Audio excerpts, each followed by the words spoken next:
அதை தாண்டி இப்போ டபுள் என்ஜின்னு பேசும்போது எனக்கு மணிப்பூர் தான் உடனே உடனே ஞாபகம் வருது சார். மணிப்பூர் இப்ப எந்த நிலைமையில இருக்கு, டபுள் என்ஜின் அங்க என்ன பண்ணிக்கிட்டு இருக்கு அப்படிங்கிற கேள்விதான் வருது. அவன் நிதி வந்து எல்லா மாநிலங்களுக்கும் கொடுக்கறது இல்ல, குறிப்பா எதிர்க்கட்சி ஆளக்கூடிய மாநிலங்களுக்கு கொடுக்கறது இல்ல அப்படின்னு வரும்போது, சார் நீங்க சோர்ஸ் பத்தி பேசும்போது எனக்கு இந்திரகுமார் தேரடி அவர் தான் ஞாபகத்துக்கு வந்தாரு சார். பல இந்திரகுமார் மாநிலங்கள் அவரு இப்போ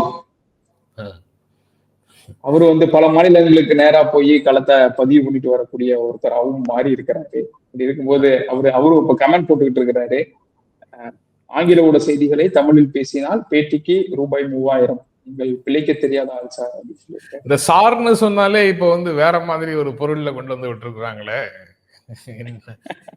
ஜெயே கேக்குறாங்க, நீங்க எந்த சாரை சொல்றீங்கன்னு புரியுதுன்றாங்க. எனக்கு ரெண்டு கமெண்ட்டுமே தூக்கி வாரி போடத்தான் செய்யுது. சார் அப்படின்னா என்ன அர்த்தம் அப்படின்னு தெரியுது. சார்களின் கூடாரம் அதிமுகன்னு ஒரு பக்கம் அடிக்கிறாங்க. யார் அந்த சார் அப்படின்னு முதல்ல சொன்னதனுடைய தொடர்ச்சியாக சார்கள் வந்து எல்லா இடங்கள்லயும் பிரச்சனை ஆயிட்டு இருக்கிறாங்க. சார் இல்லாம பெயர் சொல்லியே கூப்பிடலாம் இந்திரகுமார்.